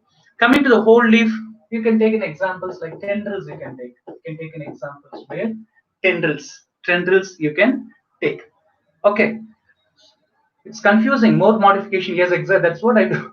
Guys, that's what I told you. We're done with the leaf modifications. Then again, we go to the inflorescence again. So that is why this part is confusion. Confusing part. Beginning, this is the disclaimer I told you. This chapter is subjected to confusion because stem modification, root modification, leaf modification, each and every category, many like classification example. You have like some what is that one of you can remember like by means of alphabet the first letter, or you can develop your own songs like that. So morphology of flowering plants songs like that, you can try to recollect it. So by that only you can recollect, make it things very simple. Or else like it will be, of course, definitely when I was studying also this chapter, this seems to be very confusing because a lot of example definitely will make you to get confused. So have your own. Your NCRT is enough because the reason is like if some examples are not in their NCRT, that examples that they'll be giving as a dioecious monoecious means then you may not be having an idea like whether this is a monoecious plant, a dioecious plant, this is like pinnate or palmate type. Always good to know more examples under each category. So for that one day giving an example, but NCRT is good. But if some examples are not given in NCRT book, if that questions comes, but concept is there in NCRT, but example is not given in NCRT means you may not give the correct answer. For that only, need to understand, you need to know more examples under each category. Okay, so study NCRT example, it's fine. But sometimes they twist the questions. They twist the questions. That time, like it will be confusing for you. For that one, I'm giving examples under each category. Okay, so don't get confused. Don't strain much. First, go through the NCRT. If you can take much of more of examples, you can take this one, or you just stuck only with the NCRT preparations. No doubt in this one. Okay, okay, okay, fine. Coming to the modification, whole leaf modification, leaf hooks modification, scaly leaf modification, scaly storage modification, the leaf modification, trap leaf modification. Whole leaf tendril, example you take Pisum gloriosa, Gloriosa, gloriosa. Leaf hook modification, it's usually claw-like structure that you could see. Example you take begonia, Bgona or Bi. I'm not sure the spelling. A lot of spellings here. So I'm scared of spellings in botany especially. So begonia. So begonia as an example. Bi or Be. I'm not sure. So example begonia. Then you take scaly leaf. Scaly leaf. You can take ruscus. Example ruscus. Usually these are non-photosynthetic. Non. PS means photosynthetic, non-photosynthetic. Scaly storage leaf. Scaly storage leaf. Example you take onions. Onions you can take scaly storage leaf. And you can take trap leaf. Trap leaf example Nepenthes. Nepenthes utricularia. Utricularia example you take. And we have one more type that I didn't mention. You can take even phyloclade. Phyloclade which comes under even phylloclade, which comes under even the leaf modification. This is photosynthetic phylloclade. Example, Acacia. ACACAE, Acacia. Okay, so these are examples, but often you get a question from which part of this is, you can get from phylloclade. Phylloclade only you get a question, or you get from the tendrils. Either from tendril or from the phylloclade, you get a question. So this is a diagrammatic representation where you could see the picture plant I told you, right? The Nepenthes, the trap leaf picture, and you see the bladder of utricularia that I mentioned. Yes, bladder of utricularia, and you see the tendril part that you could see in case of Pisum. In case of Pisum, can you see this one? An onion I mentioned storage. So this is for the storage. I told you like even garlic, the leaf of onion, the leaf of onion, garlic, the leaf of onion, which also like stores food here. Begonia, that's BI. That's what I got it out. BI. Okay, then leaf spines I told you. Leaf spines that you could see in case of opentia, and the phyllodes in case of this is a phylloid structure. This is a phylloid structure. You could see in case of Acacia. You could see in a Acacia. So by this we come to the end of this part, that is the modification of leaf. So we're done with the root, we're done with the stem, we're done with the leaf. We're done with these three parts. Next, we move on to the inflorescence. Inflorescence. Okay, I just the names like starting letters only that you should remember, like PBRON, like that, some names that you can give. PBRON, so PBRON, like there's no actual pneumatics, we call it as like the means of pneumatics, like I just make my own song, something like I make it so that I can by heart everything. So that is the thing, because it's a vast things, like not only for leaves, you need to recollect for stem, palmate type, pinnate type, everything that you need to segregate. The first alphabet of everything, you just collected it together and make it some name or something, nicknames or something like that, so that you can frame your own sentence with that. So it will be easy for you to recollect it. Okay, that, yeah, exactly, Hari Prakash. You said it's a memory code. Like, memory code is the best thing. Or your favorite songs or music, something that you're familiar with. You just try to like correlate with that so that you can, understand, you can recollect all the examples. Fine. So we're done with this leaf modification. Then we'll start with the inflorescence. As you know, the inflorescence, we have two types. Inflorescence. What do you mean by inflorescence? CNC, inflorescence. Coming to inflorescence, arrangement of the flowers. Arrangement of the flowers, we call it as inflorescence. Usually this arrangement, how this arrangement will be, it will be on the meristem. This arrangement of the flowers will be on the floral meristem. Will be on the floral meristem. On the floral meristem. The floral meristem, where the axis condenses and internodes do not elongate. And what happens, that time the internodes do not elongate. So internodes don't elongate. At that time, what happens if it is not elongating? Then axis will start bearing a flowers. Axis will start bearing flowers. And this flowers we call it as, what the name is that? Peduncle. We call it as a peduncle. The axis which bears the flowers, we call it as a peduncle. Onto the peduncle, the flowers attach. So the flowers attached onto the peduncle. That is called as pedicel. Pedicel is a stalk-like structure. Pedicel is a stalk-like structure onto which the flowers are like attached. So this structure, where the axis which bears the flowers, we call it as a peduncle. How the flowers get adhere onto this peduncle by means of small stalk, this stalk-like structures, we call it as pedicel. Pedicel is the thing that we call it as. So this is about the inflorescence. This is about the arrangement of the flowers. In general, these inflorescence are two types of. What are the two types of inflorescence? We have chymose inflorescence and we have a racemose inflorescence. Chymose and the racemose inflorescence. So when we talk about inflorescence, we have two types: chymose, chymose type, and racemose inflorescence. Again, I'm going to just give a classification of the racemose, and the in this part you get one definite questions either from the racemose or from the chymose inflorescence. For this, you need to understand the difference between the chymose inflorescence and the racemose inflorescence. I'll just show it in the diagrammatic representation.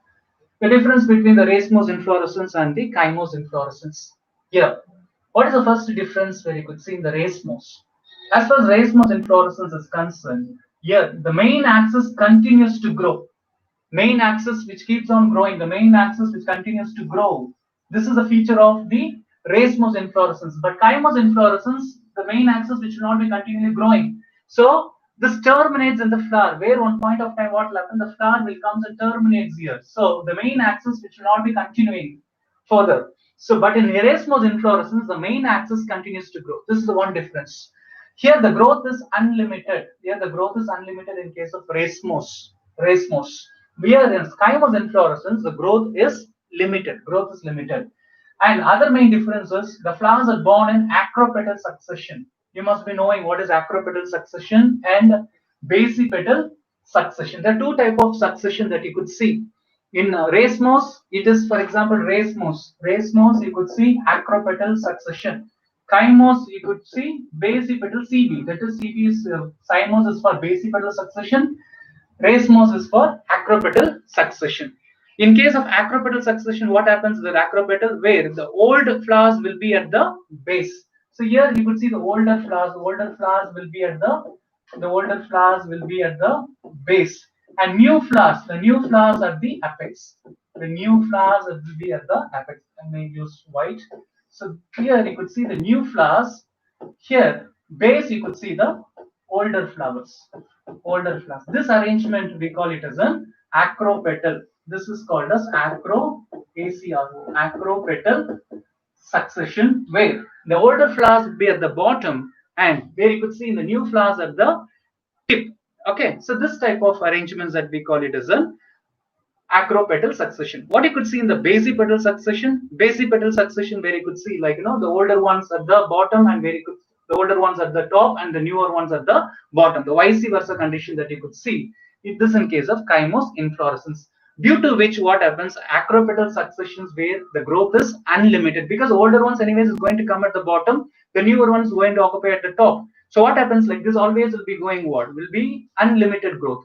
Since here in basipetal succession, what happens, the older flowers which will be occupying at the top and the newer ones at the bottom, so where this will not be having a unlimited growth. So the growth is limited in this case, where in case of chymos inflorescence. And other difference where you could see, so this area can get a question. Acropetal succession or basipetal succession, you get a questions from this part. Another difference between racemose and cymose, yes, the grouping of flowers is less common and arrangement of flowers is grouped as centripetal. But here you could see centripetal. Here the grouping of flowers is quite common and the arrangement of flowers that you could see is in a centrifugal. The arrangement of flowers you could see in a centrifugal. Here the arrangement of the flowers in a group is a centripetal.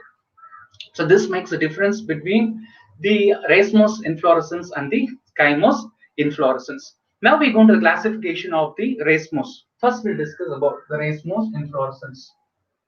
As far as the racemose inflorescence is concerned, I just going to one examples only. The racemose, RECE, racemose inflorescence. Under racemose inflorescence, we have a simple and we have a compound. Under racemose, I'm talking about. Okay, so first we talk about the racemose. As you know, the racemose, it is indefinite and acropetal succession. So as far as simple is concerned, simple, we have raceme type. Just I'm giving one example. I'm not going to teach everything in detail. So raceme type, the spike, catkin, because you get a question of any of this type. Catkin, corium type, umbel, spadix, and we have a type even we call it as a receptacle. RECEP, receptacle. So one examples I'm going to give. So nothing much. CTLE, receptacle. Okay. Just one example. Okay, guys. So raceme type example where the peduncle grow indefinitely. Example for raceme type, you take mustard. So make note of an examples here. Any one examples that you can get from this part, simple racemose type. Example, you take mustard, larkspur. Even plasticity also studied this. Larkspur, radish which comes under raceme. Where the raceme time the peduncle grows indefinitely. Yes, spike, you could see in the spike variety, there is no pedicel. The pedicel is not present over here, and generally these types are bisexual flowers. Usually the spike type usually have the bisexual flowers. Example, bottle brush you take, and usually this spike variety will be having a sessile inflorescence. Usually it will be having a sessile in nature. This type, the spike will have the sessile and it will be acropetal and it will be on elongated rachis. It will be on an elongated sessile and it will be anchored on elongated rachis. So example, you take bottle brush. You get question from spike commonly. Then catkin example, weak peduncle. Then what happens one point of time, like all inflorescence drop down since this seems to be very weak. After some point of time, what happens? The inflorescence will drop down, will wither off, will be dropped onto the ground itself, the entire inflorescence itself. So example, you take mulberry. Example, mulberry and oak you can take. Corium Example, you take corium, the older flowers will be having a longer pedicel, whereas like newer flowers will be having a smaller pedicel. Okay, but all flowers somehow which will be reaching the same level actually. So example, you take capretella. Example, capretella. DLA. Then we go for the next one, that is umbel.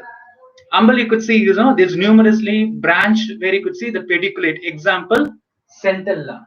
Example, centella. Centella. Centella. Spadix. Spadix, where you could see here, we could see the male usually will be in the basal part, and I mean the female will be in the basal part. The female, here in this case, the female will be in the basal part, the male will be in the terminal part, the upper part. So arrangement will be like this actually, the spadix, where the male flowers will be occupying the upper part, the female flowers will be occupying the basal part actually. Example, and there is no pedicel. Here in spadix, there is no pedicel, no pedicel in case of the spadix here. Okay, terminally there's no flowers actually, because the basal part is occupied by the female flowers, upper part is occupied by the male flowers, but terminally the tip that will be not having any flowers actually. The appendix part will not be having any flowers. Example, very common example, banana. Banana, this you get a question. Banana, this comes under spadix type.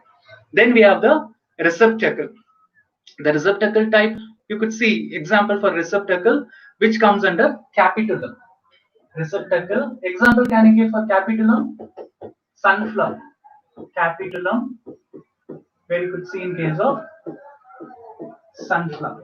Sunflower is an example. So all these are, so anywhere, often you get a question from spike. So this area can get a question. Spike can get a question, and spadix. These two areas only repeatedly you get a question. So spike and the spadix. Okay, so guys, you remember with this part. Okay, sunflower, sunflower, you have the florets, like we have the ray floret and the disc floret. As far as sunflower is concerned, the inflorescence, ray floret and the disc florets you can see. So sunflowers you could see the ray floret. Two type of florets that you can see. So you can see the ray floret and the disc floret. So here in the central part, and this is the other part. Okay, so you could see ray florets and the ray floret and disc disc floret. So these two types of florets that you can see, this type of arrangements. So this arrangement, what is this type of arrangement? Is inflorescence. We call it as. We call this as a capitulum. We call this as in sunflower. They'll ask sometimes what type of inflorescence we call it as. Where in capitulum we have two types of flowers. We have disc flowers, that is like one type of florets which occupy the middle part. The other florets like which occupying the anterior, the other part, the radial part. So this arrangements where fusion of the ray flowers and the disc flowers, florets, we call it as a capitulum, and the sunflower which comes under the example of receptacle, where you could see the receptacle, where two types of florets, disc florets and ray florets that you could see arranged in the radial fashion. So this is a capitulum type of inflorescence that you see in case of sunflower. So this we done with the simple inflorescence. Next we move on to the compound inflorescence. Coming to the compound inflorescence,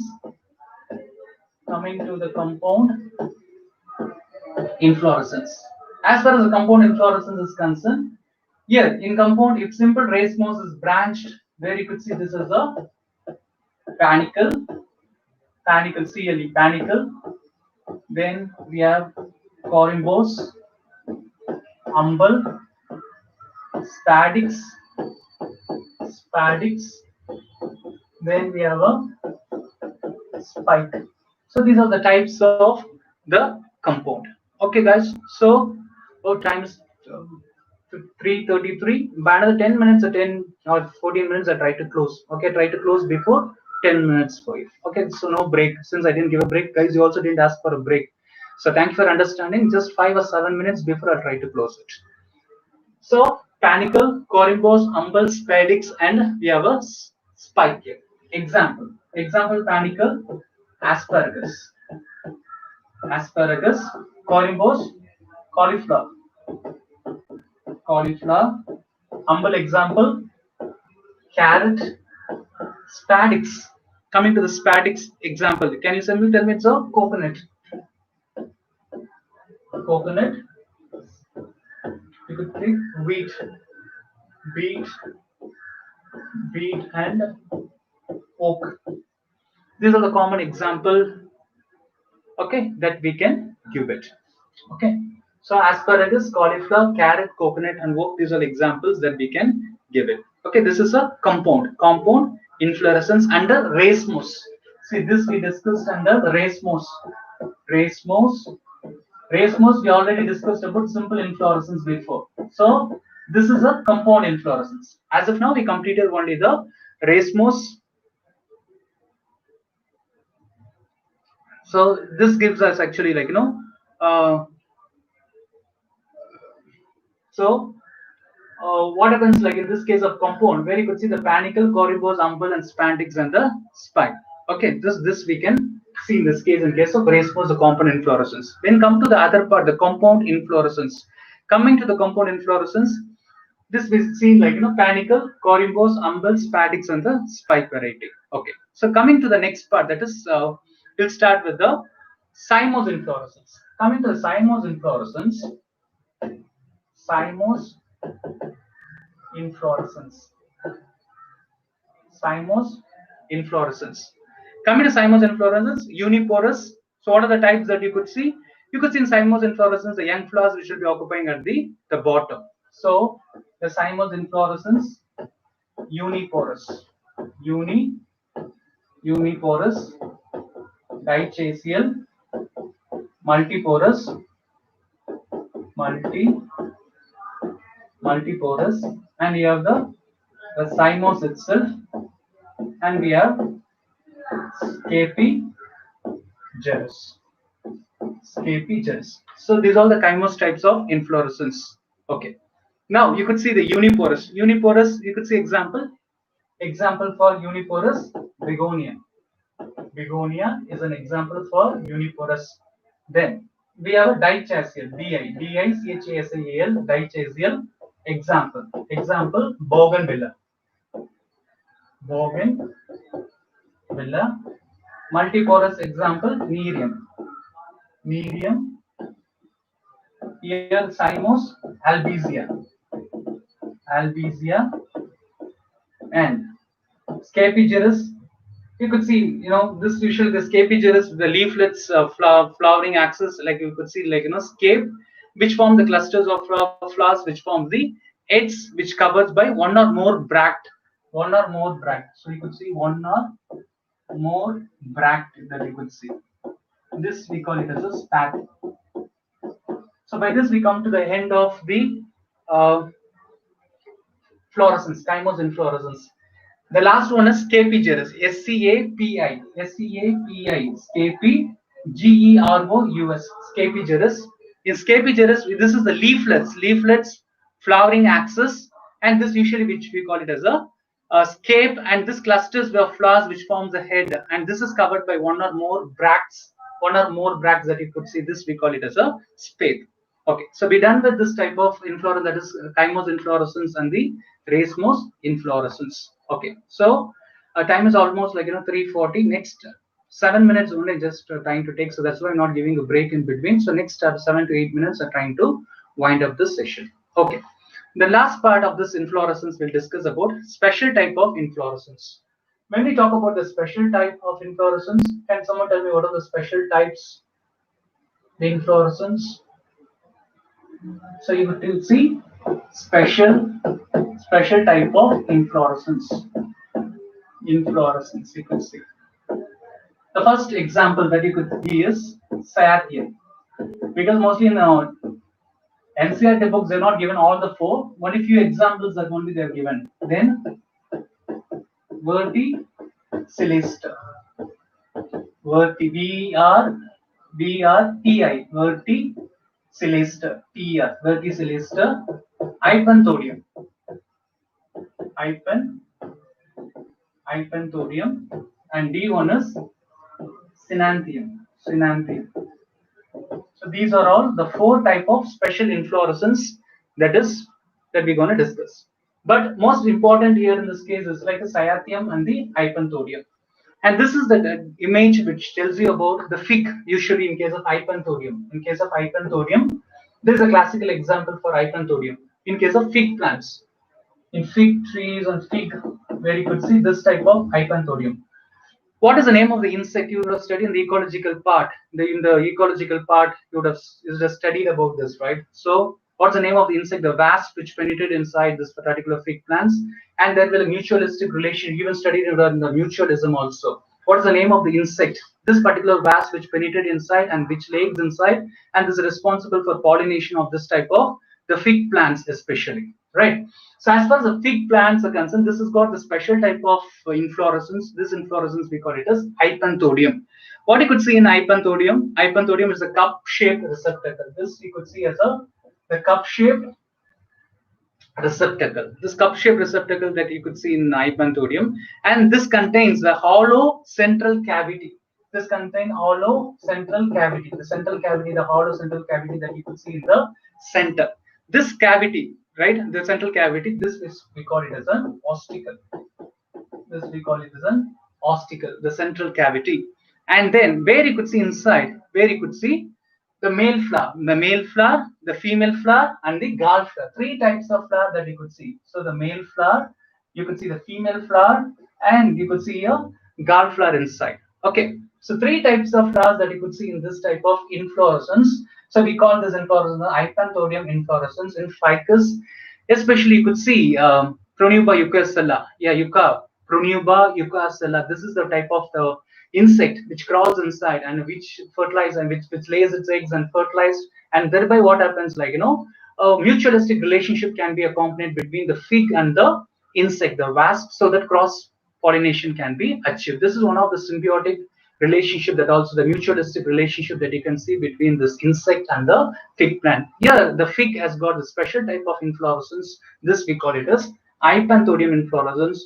We have the male flower, the female flower, and the gall flower. This you could see in this case. This is not only in the ficus plants, but also you could see in case of banyan tree. Sometimes you could see in case of the banyan tree also, this type of inflorescence can be seen. So already we discussed the capitulum. Capitulum is a type of inflorescence in sunflower that we discussed. Then the sunflower we discussed, capitulum, the ray floret and disc floret.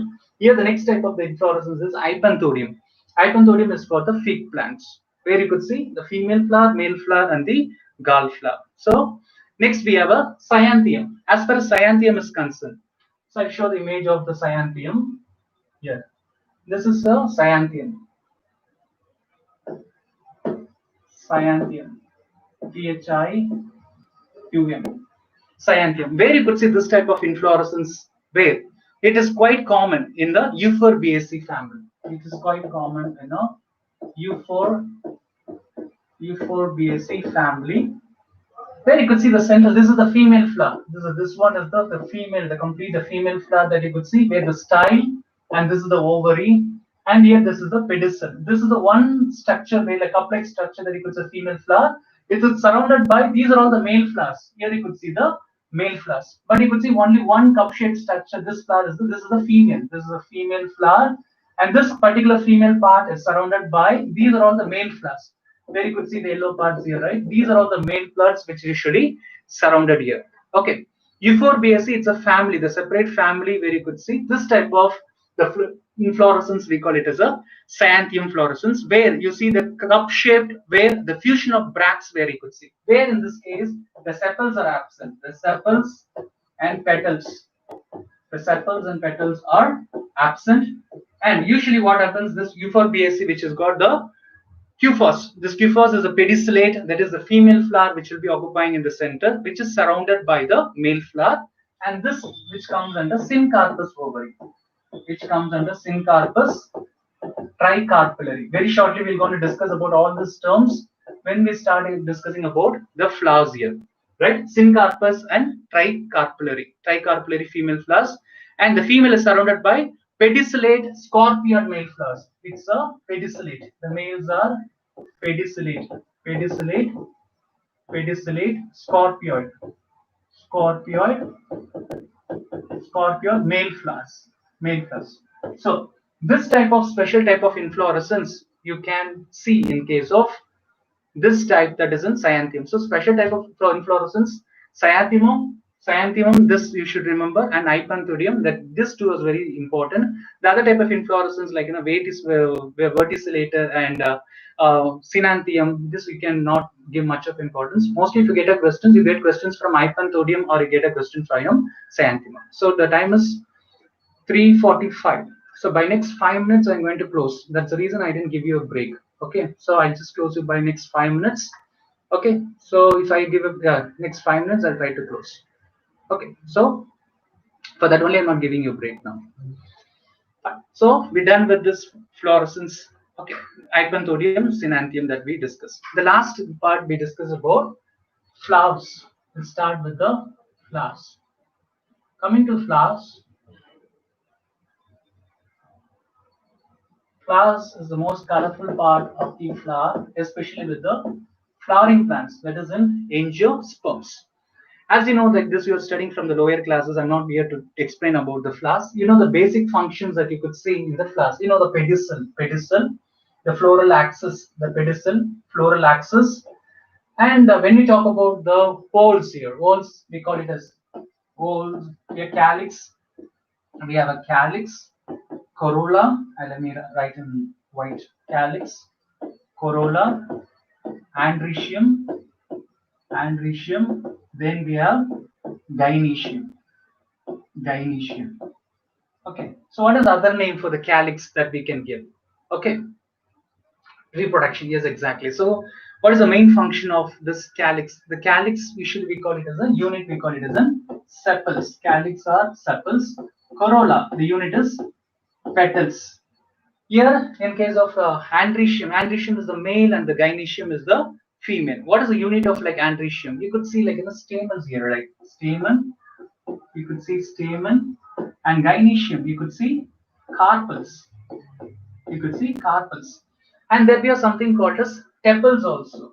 We use a word called as tepals, where in some flowers what happens, like we cannot differentiate. The calyx or corolla, or the sepals and petals cannot be differentiated, where the sepals and petals get fused together.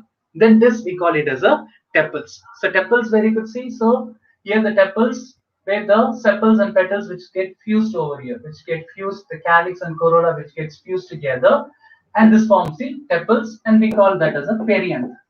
We call it as perianth. And this is the gynoecium part. The gynoecium part, where you could see the female part, where you could see when you talk about the female part, so we can draw this like, for example, this is the thalamus part, and this is the ovary, then style, and then comes your stigma. This comes your stigma. So this is your thalamus. This is your thalamus part, and this is your ovary, and this is your style, and this is your stigma.